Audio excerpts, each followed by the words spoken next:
Gold, trusted gold buyers. మీరు తాకట్టు పెట్టిన బంగారాన్ని విడిపించి ఈ రోజు ఉన్న మార్కెట్ ధరకు కొనబడను.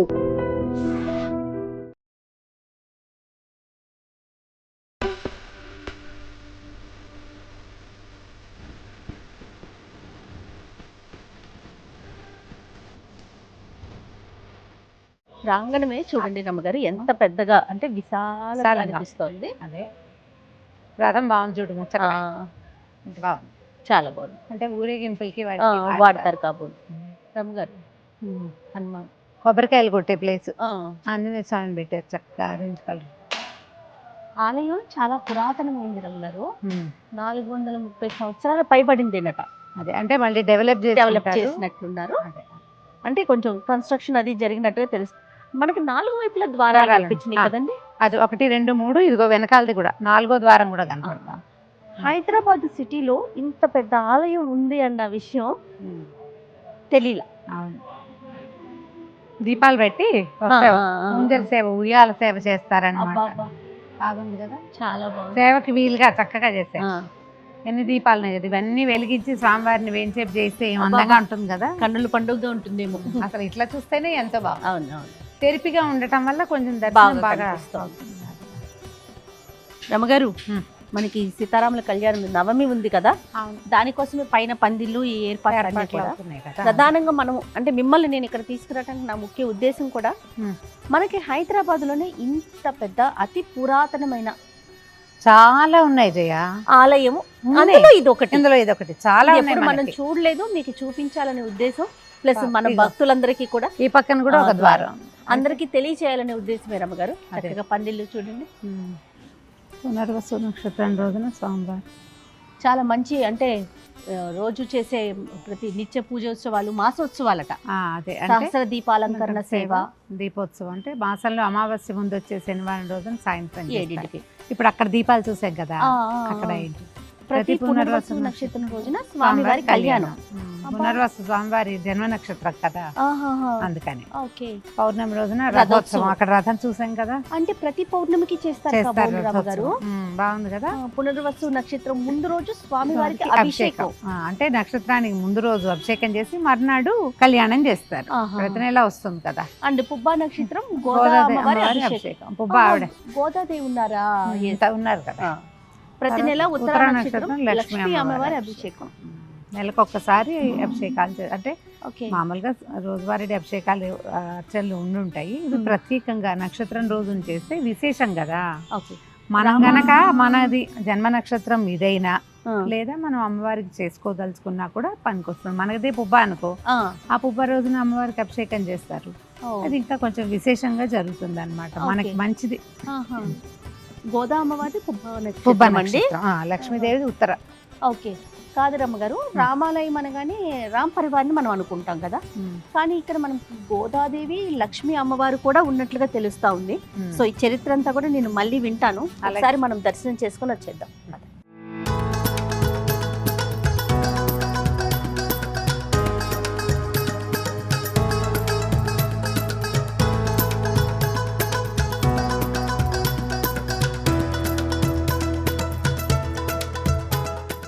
మామూలుగా మనకి విష్ణువాలయాల్లో గరుడాళ్ళు వారు ఉంటారు ఎదురుకుండా కదా, ఆయన ఒకసారి దర్శనం చేసుకుని అప్పుడు మనం చూస్తే సాధారణంగా కొన్ని చోట్ల ఆయన అద్దం పెడతారు. అద్దం పెడితే మనం అద్దంలో స్వామిని వాహనాన్ని ఒకేసారి చూస్తాము. ఇక్కడ మనకి ఆంజనేయ స్వామి రామాలయం కదా వారు ఇక్కడ లక్ష్మీదేవి ఇటు పక్కన, అంటే అంటే శ్రీదేవి భూదేవి లాగా అలా పెట్టారు అన్నమాట. కృష్ణుడు చూడు బాగున్నాడు, పట్టాభిరామం ఇచ్చిన ఆయన. హస్తం ప్రక్షాళయ అచ్యుతాయ నమః, అనంతాయ నమః, గోవిందాయ నమః. పునరస్తం ప్రక్షాళయ హస్తం అచ్యుతాయ నమః, అనంతాయ నమః, గోవిందాయ నమః.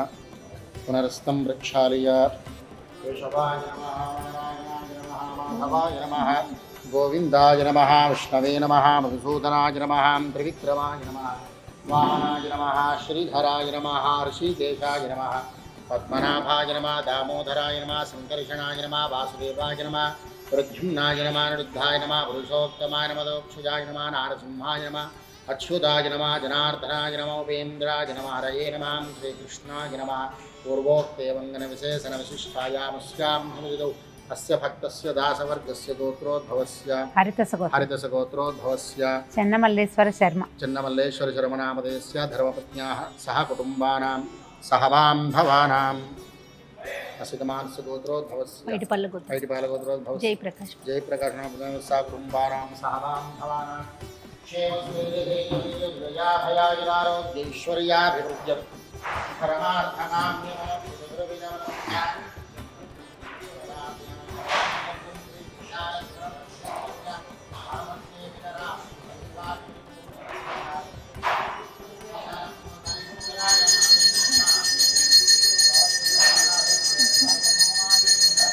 వేదాంతవేద్యాయ మేఘశ్యామలమూర్తయే పుంసాం మోహనరూపాయ పుణ్యశ్లోకాయ మంగళం.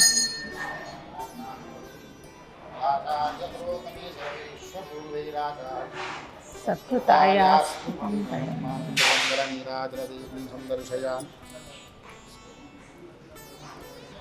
సీతాలక్ష్మణ భరత శత్రుఘ్న హనుమత్ సమేతుడు. అది ప్రత్యేకత. మనం లక్ష్మణుడు లేని ఆలయం, ఆంజనేయుడు లేని ఆలయాలు చూసాము. అవును, మొత్తం పరివారం ఉన్న ఆలయాలు కొంచెం తక్కువ. సౌభాగ్య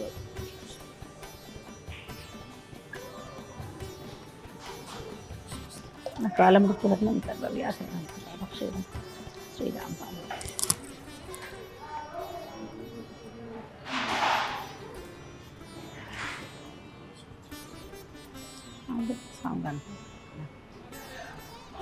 అబ్బో గోదావరి బాగుంది కదా, స్థిమితంగా ఉంది అమ్మవారు.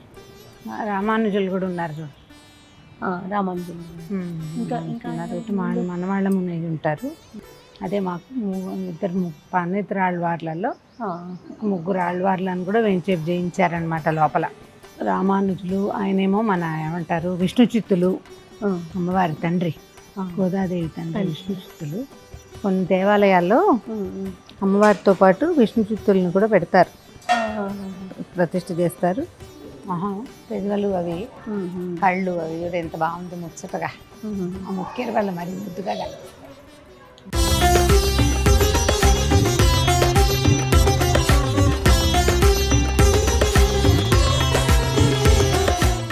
రమగారు, మనము ప్రజెంట్ కుక్కట్పల్లిలోని శ్రీ సీతారామచంద్రస్వామి దేవస్థానంలో ఉన్నామండి. మరికొన్ని రోజుల్లో మనము శ్రీరామ నవమి జరుపుకోబోతున్నాం. సో ఈ సందర్భంగా నేను మిమ్మల్ని భద్రాచలం కూడా తీసుకెళ్తాను. అంతకన్నా ముందు మీరు ఎప్పుడు చెప్తూ ఉంటారు, మన దగ్గరలో ఉన్న దేవస్థానాన్ని సందర్శించండి, ఆ తర్వాత మీరు వెళ్ళండి. సో వీలు వెంబడి ఒక్కొక్కటి పురాతన ఆలయాల్ని చూపించే, మనం చూసి భక్తులకి తెలియచేసే ఉద్దేశంలో ఇప్పుడు కుక్కట్పల్లిలో ఉన్నటువంటి ఆలయంలో ఉన్నాము. ఆలయ దర్శనం అంతా చేసుకున్నాం. మనము చరిత్ర ఒక్కసారి మీరు చెప్తే భక్తులందరం కూడా తెలుసుకునే ప్రయత్నం చేస్తాం. పట్టాభిరామస్వామి 437 సంవత్సరాల క్రితం ప్రతిష్ఠ చేయబడిన ఆలయము అత్యంత పురాతనమైనది. అక్కన్న మాదన్నలు ఉన్న కాలంలో, తానీషా కాలంలోనే ప్రతిష్ఠ చేయబడిందట.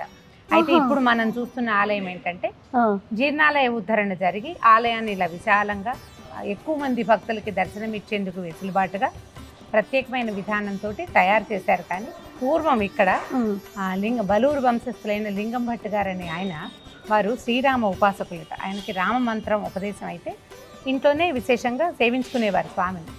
అయితే ఒకసారి ఆయనకి ఇంట్లో చేయలేని పరిస్థితి ఒకటి ఏర్పడినప్పుడు, ఏదో ఇబ్బంది వచ్చి ఉంటుంది, అప్పుడు బయట ఎక్కడైనా చేసుకుందామని స్వామి మన శ్రీరామ దీక్ష తీసుకునేవారు. 41 రోజుల పాటు దీక్ష తీసుకునే విధానం వారి దగ్గర నుంచి ఇప్పటికీ కూడా ఈ దేవాలయంలో ఉందట. అయితే విడిగా పెట్టుకుందామని ఒక చిన్న చోట ప్రతిష్ఠ చేసి చిన్న పాకలాగా వేసి అక్కడ స్వామివారిని సేవించుకున్నారు. క్రమంగా ఈ ప్రదేశాన్ని మనం ఆలయంగా నిర్మిద్దామని చిన్న ఆలయం నిర్మించబడింది. ఆ సమయంలోనట తానిషాకి మంత్రులుగా ఉన్న అక్కన్న మాదన్నలు, అంటే మంత్రులు అంటే భద్రాచలని ప్రతిష్ఠ చేసిన కంచర్ల గోపన్న గారి మేనమామలు, రామదాస్ గారి మేనమామలు అక్కన్న మాదన్నలు వారిద్దరూ ఇక్కడికి వచ్చి దేవాలయంలో ఒక పూట దర్శనం చేసుకున్నాక వారికి విశాలంగా విశేషంగా ఆలయం నిర్మిద్దామని భావించి ఆలయ నిర్మాణం చేశారు. ఆ రకంగా నిర్మించబడిన ఈ ఆలయము అప్పటి నుంచి అదే పద్ధతిలో 41 రోజులు శ్రీరామ దీక్ష తీసుకుంటూ రాముల వారిని విశేషంగా సేవించుకుంటూ వచ్చారు. అయితే ఈ 69లో దేవాలయము ఎండోమెంట్స్ డిపార్ట్మెంట్లోకి వెళ్ళిపోయింది. ఈ ప్రాంతాన్ని చాలా దేవాలయాలు కవర్ అయ్యాయి కదా, అప్పుడు వెళ్ళింది. అయితే ఈ 81 ప్రాంతంలో చిన్నజీయర్ స్వామివారు ఇక్కడ నిద్ర చేశారట. నిద్ర చేసి స్వామివారిని ఆయన ప్రత్యక్షంగా ఇక్కడ ఉన్నట్టుగా భావించి ఆలయాన్ని మళ్ళీ కొంత ఉద్ధరణ చేసి పూజా విధానాన్ని అంతా సరిచేసి పెట్టారు. అప్పటి నుంచి ఇక్కడ పాంచరాత్ర ఆగమం ప్రకారం దేవాలయంలో అర్చనలు పూజాధికాలు ఇంచుమించుగా మనకి భద్రాచలంలో ఎలాంటి విశేషంగా జరుగుతాయో అదే విశేషం ఇక్కడ కూడా జరిగే విధానాన్ని ఏర్పరిచారు. తర్వాత కాలంలో ఈ దేవాలయంలో నిద్ర చేసిన ఈ ప్రాంతపు ఎమ్మెల్యే గారు దీన్ని ఆలయ ఉద్ధరణ చేయాలని మొత్తం ప్రాకారాలు అన్ని నిర్మించి ఆలయాన్ని మళ్ళీ రాతి మండపాలతోటి రాయి అంటే నిర్మాణం అంతా రాయితోటే చేయించబడింది. అయితే మనం దేవాలయం గురించి చెప్తున్నామా, ఇక్కడ స్వామి ఎంత విశేషంగా ఉన్నారంటే సాధారణంగా మనం సీతారామచంద్రులు మాత్రమే చూస్తాము, ఇక్కడ చాలా విశేషంగా కనపడతారు. మామూలుగా రాముల వారి దర్శనం మనం కోదండ రాముడుగా కనపడతారు. ఆయన ధనుస్సు పట్టుకుంటారు కదా, లక్ష్మణుడి చేతిలో కూడా ధనుస్సు ఉంటుంది. కానీ ఇక్కడ ధనుస్సు లేకుండా అభయముద్రతోటి ఉన్నటువంటి స్వామివారిని చూస్తాం. అవునండి. అదే కాదు, రాముల వారు వీరరాఘవుడుగా మీసాలు ఉన్నాయి స్వామివారికి. అవును, మీసాలుండి ఒక కాలు పక్కకు పెట్టుకుని ఒక కాలు పైన పెట్టుకుని కూర్చుని ఎడంవైపు వామాంక స్థిత జానకి అక్కడ ఎట్లా భద్రాచలంలో సీతాదేవి ఎడంవైపు కూర్చుని ఉంటుందో అలాగే సీతాదేవి ఎడమ తొడ మీద కూర్చుని కుడివైపు లక్ష్మణ స్వామి సేవిస్తున్నట్టుగా నమస్కార ముద్రతోటి కనపడతారు. ఆయన తర్వాత సీతాదేవికి ఎడం పక్కన అంటే రాముల వారి ఎడం పక్కన భరత శత్రుఘ్నులు ఇద్దరు ఛత్రచామరాలు ధరించి, ఛత్రం అంటే ఇప్పుడు మనకి సరిగ్గా ఇప్పుడు పట్టాభిషేకం ఫోటోలు పెట్టుకుంటాం మనం. ఇది చూడు, సీతారాములు ఉండి లక్ష్మణుడు భరతుడు శత్రుఘ్నుడు ఆంజనేయుడు వీళ్ళిద్దరూ ఛత్రచామరాలు ధరించినట్టుగా కనపడతారు కదా, అట్లా ఇక్కడ కనిపిస్తారు. వీరందరూ ఒక పీఠం మీద. తర్వాత స్వామివారి పాదం ఇట్లా పక్కకున్నట్టుండి ఎందుకు రమ్మగారు అలా ఉంది, ఆ చిన్న స్వరూపంలో ఆంజనేయ స్వామివారు ఉన్నాడు. అక్కడ హనుమత్ సేవిత పట్టాభిరామ స్వామిగా మనకి దర్శనమిస్తాడు. ఏకపీఠం మీద సీతారామ లక్ష్మణ భరత శత్రుఘ్నులు హనుమత్ సమేతంగా ఈ దేవాలయంలో దర్శనమిస్తుంది. రాముల వారు ఎక్కడా లేని ఒక ప్రత్యేక స్వరూపంలో మనకి రామ పరివారం చాలా చోట్ల కనపడుతుంది, కానీ ఒకే పీఠం మీద మొత్తం పరివారం ఉన్నది. ఇక్కడ ఆ విశేషం కనపడుతుంది. ఈ 83లో ప్రతిష్ఠ చేసినప్పుడు అంతకుముందు లేని ప్రత్యేకత ఏం చేశారంటే, అమ్మవారు మనం గర్భాలయానికి అంతరాలయానికి పైన లక్ష్మీదేవిని ప్రతిష్ఠ చేయించారు. ఇరువైపులా లక్ష్మీదేవి గోదాదేవిని పెట్టారు. శ్రీదేవి భూదేవి సమేతుడుగా ఉన్నట్టుగా కూడా స్వామివారు అంటే విష్ణుమూర్తి స్వరూపంగానే మనం రాముల వారిని చెప్పుకుంటాం కదా, ఆ ప్రత్యేక రూపంలో కనపడుతూ గోదాదేవితో పాటు ఆళ్వార్ల సన్నిధిని కూడా వెలయింపజేశారు. దానివల్ల ఏంటంటే పూర్తిగా వైష్ణవాగమం ప్రకారమే పాంచరాత్ర ఆగమం ప్రకారం పూజా విధానాలు చేస్తారు. ఈ మన శ్రీరామనవమి ఉత్సవాలు కూడా వీరి దగ్గర కొంత ప్రత్యేకం. అవునండి, ఇందాక ఆలయ ప్రధాన చెప్తా ఉన్నారు కదా, ఉగాది నుంచి మొదలుపెట్టి సాధారణంగా జరుగుతాయి. ఉగాది తర్వాత 2 రోజుల తర్వాత అధ్యయనోత్సవాలు మొదలు పెడతారు. విష్ణు ఆలయాలు అంటే వైష్ణవ సాంప్రదాయపు ఆలయాల్లో అధ్యయనోత్సవాలు, బ్రహ్మోత్సవాల కంటే అధ్యయనోత్సవాలు ఎక్కువ. అంటే ఏం చేస్తారు అమ్మగారు? ఈ శాస్త్రాలు అవి చదువుతారు, స్వామివారిని విశేషంగా సేవిస్తారు. అధ్యయనోత్సవాలతో పాటుగా ఈ వరస అయిన తర్వాత శ్రీరామనవమి నాడు కళ్యాణం చేసుకుని మనకి భద్రాచలంలో జరిగినట్టే దశమి నాడు పట్టాభిషేకం చేసి పౌర్ణమి నాడు రథోత్సవం చేస్తారు. ఆ రోజునట స్వామివారికి శతఘటాభిషేకం చేస్తారు. విశేషంగా అభిషేకాలు అవి జరుగుతాయి. దేవాలయంలో జరిగే ప్రతి కార్యక్రమము విశేషంగానే కనపడుతుంది. ధనుర్మాసం ఇంకా విశేషంగా చేస్తారు. అమ్మవారికి సారి పెడతారట. గ్రామంలో ఉన్న 400 కుటుంబాల వాళ్ళు అమ్మవారికి సారి సమర్పిస్తారు. ఎందుకంటే గోదాదేవిని కూడా ప్రత్యేకంగా కొలువు తీశారు కదా, అందువల్ల ధనుర్మాసంలో చాలా విశేషంగా ప్రత్యేకంగా కనపడుతుంది. ఆ రకంగా ఈ దేవాలయం ముందుకెళ్తుంది. మనం ఏంటంటే కుకట్పల్లిలో ఎక్కువ దూరం కాదు, మెయిన్ రోడ్ నుంచి 5 నిమిషాల దూరంలో 430 సంవత్సరాల నాడు ప్రతిష్ఠ చేయబడి, అంటే ఒక వంశస్థులు లింగం భట్టు గారు ఆయన పూజించినటువంటి స్వామిని ప్రతిష్ఠ చేసి ప్రజల కోసం ప్రత్యేకమైన అవకాశాన్ని మనందరికీ కూడా ఇచ్చారు. ఇన్ని సంవత్సరాల నుంచి మనం హైదరాబాద్లో చుట్టుపక్కల చాలా దేవాలయాలు ఉన్నాయి, ఎన్నో పురాతనమైన. ఈ 400-500 సంవత్సరాల నాడు నిర్మింపబడిన దేవాలయాలు ఎన్నున్నాయో అందులో ఇది ఒక ప్రత్యేకమైన ఆలయము. స్వామివారి దర్శనము అన్ని ఆలయాల కంటే భిన్నంగాను విశేషంగాను కనపడుతుంది. కాబట్టి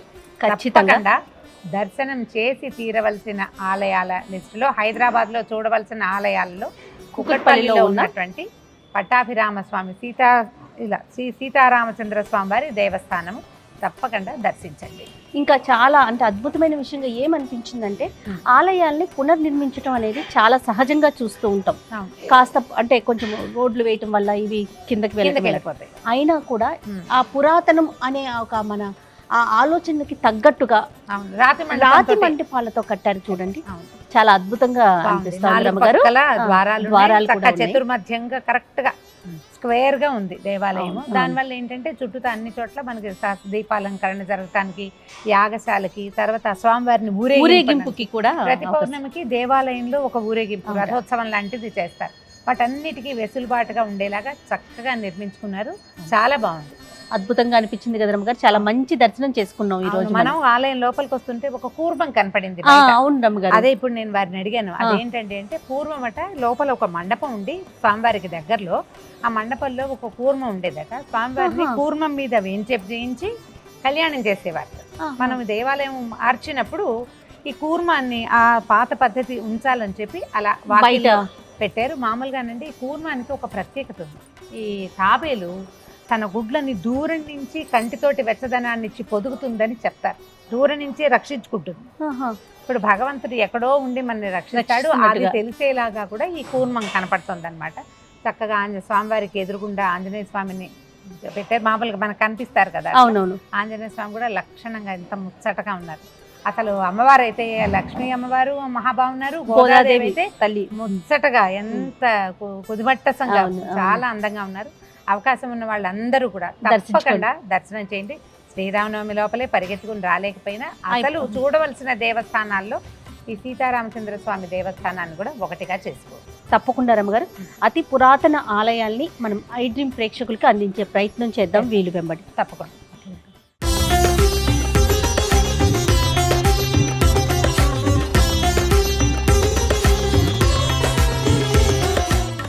జై శ్రీమన్నారాయణ. ఆపదామపహర్తారం దాతారం సర్వసంపదాం లోకాభిరామం శ్రీరామం భూయో భూయో నమామ్యహం. జై శ్రీమన్నారాయణ. శ్రీ సీతారామచంద్రస్వామి వారి దేవస్థానము, దేవాదాయ ధర్మాదాయ శాఖ, కుకట్పల్లి గ్రామము, మేడ్చల్ మల్కాజిగిరి జిల్లా. ఈ ఆలయము సుమారు 437 సంవత్సరాల పూర్వం నుంచి కలిగినటువంటి ఆలయము.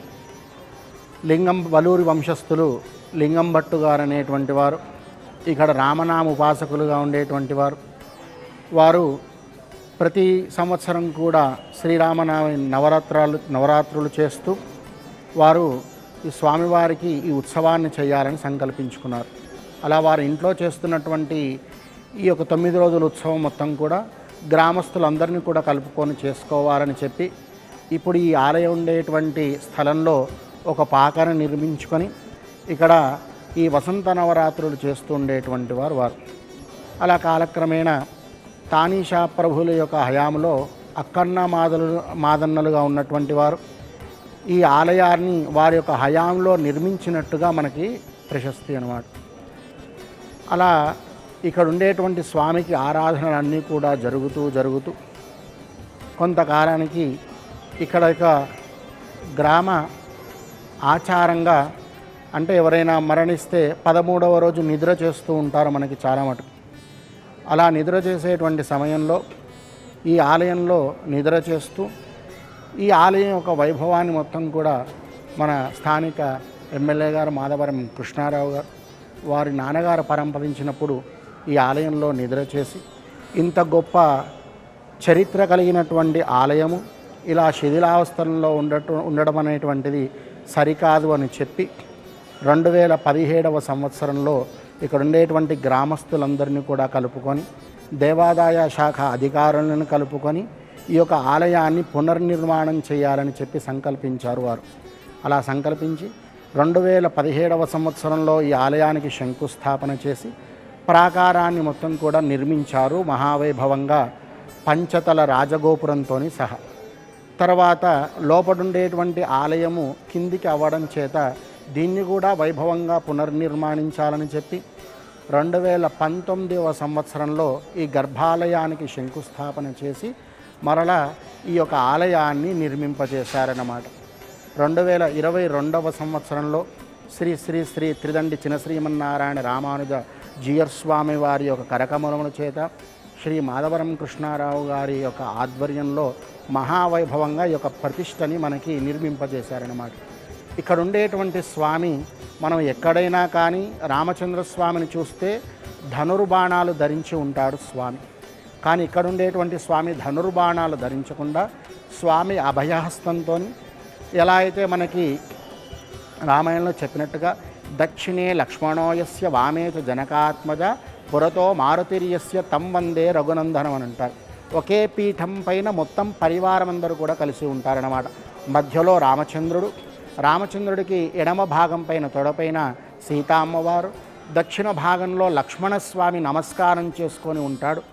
స్వామికి ఎడమ వైపున మరలా భరత శత్రుఘ్నులు అందరూ కూడా ఒకే పీఠం పైన కలిగి ఉంటారన్నమాట. మనకి ఈ ఆలయంలో మనకు పునర్నిర్మాణం జరిగిన తర్వాత నుంచి ప్రతిరోజు కూడా స్వామివారికి ఉదయ ఆరాధన కార్యక్రమాలు, ప్రతి పునర్వసు నక్షత్రం రోజు స్వామివారి యొక్క తిరుకళ్యాణ మహోత్సవం, ప్రతి పౌర్ణమి రోజు స్వామివారి యొక్క రథోత్సవం ఇక్కడ కలిగి ఉంటుంది. పుబ్బా నక్షత్రానికి గోదా అమ్మవారికి అభిషేకాలు, ఉత్తరా నక్షత్రానికి మనకి లక్ష్మీ అమ్మవారికి అభిషేకాలు ఇవన్నీ కూడా కలిగి ఉంటాయన్నమాట.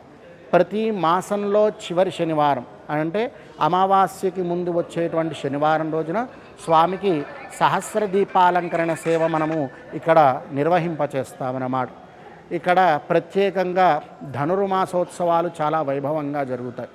ఈ గ్రామంలో ఉండేటువంటి సుమారు ఒక 300 నుంచి 400 మంది ఆడపడుచులందరూ కూడా ఉదయాన్నే ఇక్కడ 5 గంటలకల్లా చేరుకొని తిరుప్పావై సేవాకాలాలు చేస్తూ ఈ ధనుర్మాసం నెల రోజులు కూడా అత్యంత వైభవంగా ఇక్కడ స్వామివారికి ధనుర్మాసోత్సవంలో నిర్వహింపబడుతూ ఉంటాయన్నమాట. అలా మనకి ఈ ఆలయంలో స్వామివారు కుడివైపున లక్ష్మీ అమ్మవారి సన్నిధి, స్వామివారికి ఎడమ వైపున ఆళ్వారు సన్నిధులు ఇవన్నీ కూడా మనకి కలిగి ఉంటాయి. అమ్మ అనుగ్రహం ఉంటేనే భగవంతుని మనం పొందగలుగుతామని చెప్పి 1983వ సంవత్సరంలో రుధిరోద్గారి సంవత్సరంలో శ్రీ శ్రీ శ్రీ త్రిదండి చినశ్రీమన్నారాయణ రామానుజ చినయ్యర్ స్వామివారు మనకి ఈ లక్ష్మీ అమ్మవారి సన్నిధి, ఆళ్వారు సన్నిధులు రెండు కూడా ఇక్కడ మనకి ప్రతిష్ఠింపజేశారు.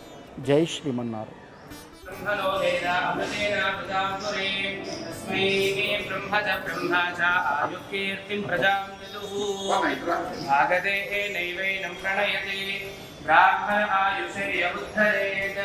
ब्राह्मणो वै सर्वा देवताः सर्वाभिदेवैनं देवता विरुद्धरति यावतीर्वै देवतास्ताः सर्वा वेदविधि ब्राह्मणे सन्ति तस्मात् ब्राह्मणेभ्यो वेदविद्धो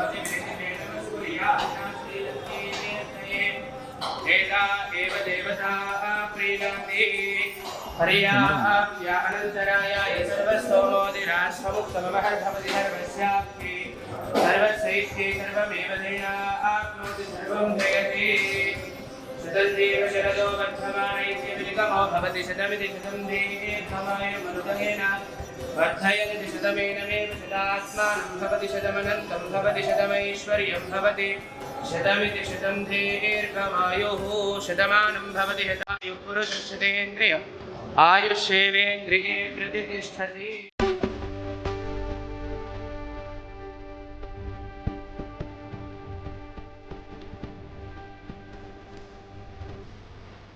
And for more videos, Please subscribe to iDream. Please subscribe to iDream. Please subscribe iDream. And please subscribe to iDream.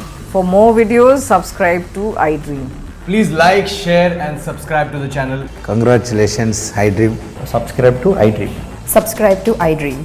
So subscribe to iDream Media. iDream ki iDream team andarki huge congratulations. Please subscribe iDream Media. Please subscribe to iDream. Subscribe iDream. Please subscribe to iDream. iDream అంటే నా కళల channel subscribe చేసుకున్న నోరు తిరుగుతలేదు, మీరైతే గంట గుర్తు కొట్టండి. For more such videos, please subscribe to iDream. Subscribe to iDream. Please subscribe to iDream. Please subscribe iDream Media. Please do subscribe to iDream. Please subscribe to iDream Media. For best entertainment and information, please subscribe iDream. And don't forget to subscribe to iDream.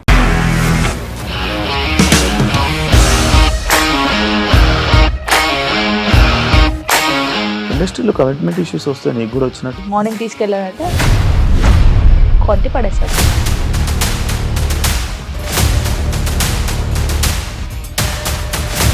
ఒక్కళ్ళు కూడా చూడలేదు ఈ cinema అని చెప్పడానికి కూడా చాలా ధైర్యం కావాలి. అది నిజం కదా, దాంట్లో ధైర్యం ఏంటి ఇది? నెక్స్ట్ డే ప్లేట్ మార్చేస్తే తప్పు కదా. As of now we are comfortable this అని నేను అనుకుంటున్నాను. రష్మిక గారిది మీది ఒకే ఊరంట కదా. నీకు కోపం వచ్చిందంటే బాగా తిట్టేత్తరా? తిట్టేద్దామండి. నిజంగా గేమ్ ని ఎలా చేంజ్ చేయగలిగారు? ఏపీఎస్ఎఫ్సి వాళ్ళకి 6 నెలల్లో నేను 6 లక్షలు కట్టా. బిజినెస్ చేయాలనుకుంటే it is as difficult as riding a tiger.